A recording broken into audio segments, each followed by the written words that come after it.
Pengasong khilafah memasang bendera HTI di kantor KPK, berujung satpam tak berdosa dipecat. Ditulis oleh Joe Putra di siword.com. Halo, selamat menyaksikan informasi dari channel Tanda Seru.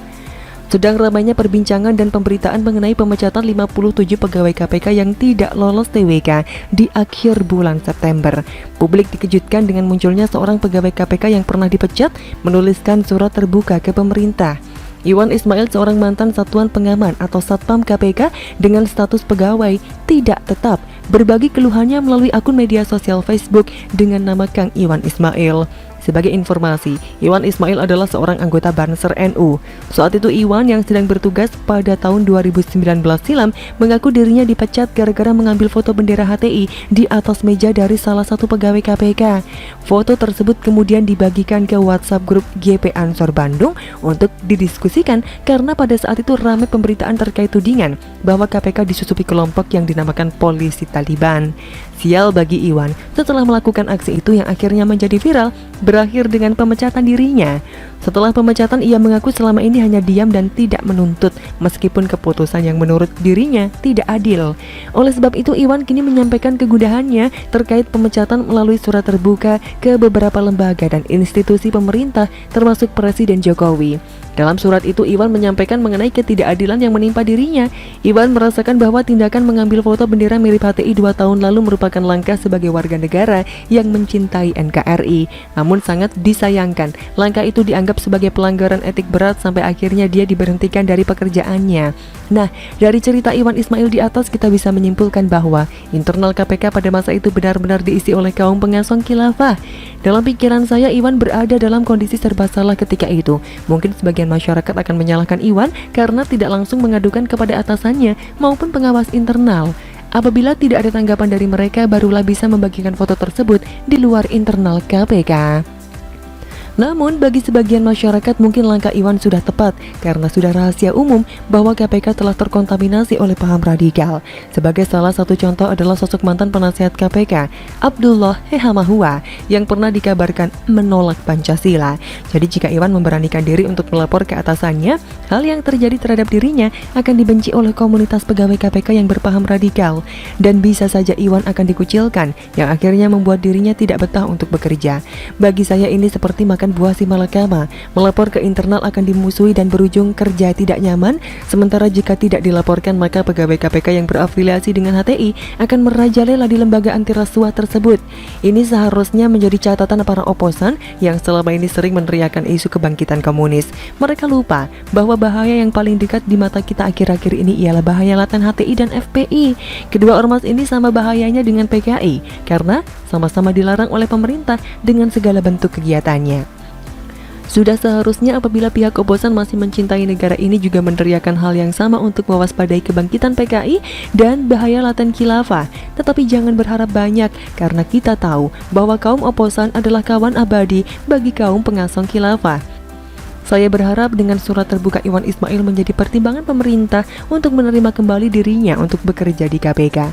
Iwan adalah korban dari para kelompok pengasong khilafah di KPK yang tak ingin ada orang lain berseberangan dengan eksistensi mereka. Ternyata rumor keberadaan Taliban dan khilafah itu nyata di KPK semenjak Novel Baswedan dan kawan-kawan masih berada di kantor lembaga anti rasuah. Kaum Islamis garis keras ternyata memang ada dengan dipasangnya bendera HTI di dalam kantor KPK.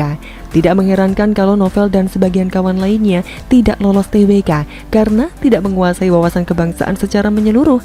Dengan demikian, kecurigaan publik atas polisi Taliban di dalam tubuh KPK kini memang benar adanya. Dengan kisah Iwan Ismail, sang satpam KPK yang dipecat gara-gara membagikan foto HTI ke grup WhatsApp.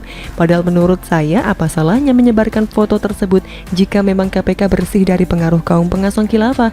Mengapa langkah Iwan membagikan foto bendera HTI yang terjadi di dalam kantor KPK merupakan pelanggaran berat, dan bagi saya sangat munafik bagi kaum pengasong khilafah yang bekerja di KPK mendapatkan gaji dari pemerintah.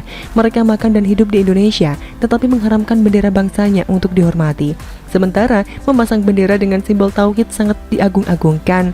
Kita telah mendapatkan pembelajaran bahwa bahaya laten khilafah masih ada di lembaga atau instansi pemerintah. Mereka dengan rapi menyusup dengan memakai topeng layaknya masyarakat yang mencintai Pancasila dan NKRI. Kita perlu orang-orang seperti Iwan Ismail yang berani untuk mengungkap keberadaan atau eksistensi mereka di tengah-tengah kehidupan kita. Karena bagi saya, keberadaan Islamis berpaham radikal lebih berbahaya untuk saat ini. Apalagi keberadaan mereka sudah masuk ke dalam semua sendi-sendi kehidupan. Saya berharap seluruh elemen masyarakat bersama pemerintah untuk tetap mewaspadai gerakan bawah tanah mereka. Jangan beri ruang bagi mereka, karena apabila kita lengah, maka akan merusak kehidupan berbangsa dan bernegara. Demikian kira-kira kata kura-kura. Bagaimana menurut Anda?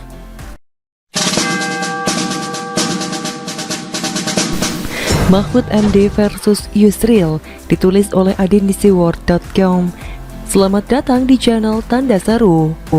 Pandemi belum juga selesai, penyebaran virus corona masih terus terjadi. Tapi kita patut bersyukur karena kasus positif corona di Indonesia dinilai sedang landai. Setelah Juli lalu Indonesia diserang gelombang kedua corona, kini mulai terkendali. Juli lalu terjadi lonjakan kasus positif COVID-19, membuat banyak rumah sakit penuh, sehingga banyak pasien COVID-19 dan penyakit lainnya kesulitan untuk memperoleh kamar di rumah sakit. Walaupun pandemi terus terjadi, suasana politik tanah air tetap menggeliat. Partai-partai politik mulai menggeliat untuk makin eksis dan makin populer di masyarakat. Harapannya di tahun politik nanti, yaitu tahun 2024, partai politik mereka mampu meraup suara rakyat secara signifikan. Partai Demokrat setelah beberapa waktu lalu mengalami goncangan yang cukup dahsyat, sekarang kembali terjadi badai. Jika sebelumnya Partai Demokrat diguncang oleh ex-kadernya sendiri, bahkan oleh sebagian kader yang masih aktif, puncak goncangan tersebut terjadi ketika Partai Demokrat tandingan menyelenggarakan KLB di Deli Serdang dengan mengangkat Muldoko sebagai ketua umum mereka. Tentu saja badai ini cukup mengganggu Partai Demokrat di bawah komando Agus Harimurti Yudhoyono atau AHY. Untung saja pemerintah di bawah Presiden Jokowi tetap mengakui bahwa Partai Demokrat di bawah komando AHY merupakan Partai Demokrat yang sah. Hal ini dinilai luar biasa karena Jenderal Muldoko merupakan teman dan orang dekat Presiden Jokowi. Ex-kader dan kader Partai Demokrat AHY yang masih aktif mungkin sengaja memilih Jenderal Muldoko sebagai ketua umum mereka dengan harapan agar mempunyai pengaruh besar bagi legalisasi di pemerintahan. Tetapi ternyata Presiden Jokowi tetap berusaha adil dan bertindak sesuai ketentuan hukum. Baru-baru ini Partai Demokrat AHY kembali diterpa badai yang mengganggu. Seorang Yusril Iza Mahendra yang dikenal sebagai ahli hukum, ketua umum PBB, dan seorang pengacara handal akan mengajukan gugatan tentang ADART Partai Demokrat. Partai Demokrat layak cemas dan ketar-ketir karena Yusril selama ini dikenal dengan ahli hukum. Pemikirannya tentang polemik hukum sering tepat dan menang di pengadilan. Tetapi tindakan Yusril ini dinilai berbeda oleh Menteri Koordinator Polhukam, yaitu Profesor Mahfud MD. Pak Mahfud menilai apa yang dilakukan Yusril tentang gugatan uji materi atau Judicial Review atau JRADART Demokrat di Mahkamah Agung atau MA tidak berguna. Karena walaupun kubu Yusril menang menurut hukum, kemenangan Judicial Review itu hanya berlaku ke depan. Artinya, yang sudah terpilih kemarin itu tetap berlaku, tinggal paling isinya harap perbaiki ADART-nya. Tidak akan membatalkan pengurus, tidak akan mengubah susunan pengurus sekarang. Putusan itu hanya menolak atau mengabulkan. Kalau mengabulkan tidak ada gunanya juga, karena pengurus sekarang tetap dia yang sah, tetap Agus Harimurti yang memimpin. Menurut Mahfud, seharusnya Yusril menggugat SK Menteri Hukum dan HAM yang mengesahkan ADART dan kepengurusan Partai Demokrat periode 2020-2025. Gugatan itu juga harusnya diajukan ke PT UN.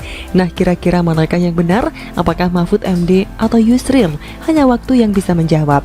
Biasanya dalam politik, gugat-menggugat itu demi kepentingan politiknya. Mereka rela mengeluarkan uang banyak untuk menyewa pengacara handal demi memenangkan hal yang menguntungkannya secara politik. Jika benar apa yang dikatakan Mahfud MD, walaupun kubu Yusril menang, tapi tidak bisa melengsarkan ataupun merubah Partai Demokrat sekarang ini yang di bawah pimpinan AHY. Lalu buat apa? Tentunya orang-orang yang memberikan kuasa hukum kepada Yusril untuk menggugat Partai Demokrat menginginkan keuntungan besar. Untuk menang saja bagi kubu Yusril tidak mudah. Setelah susah payah menang, tidak berdampak signifikan bagi pemenang.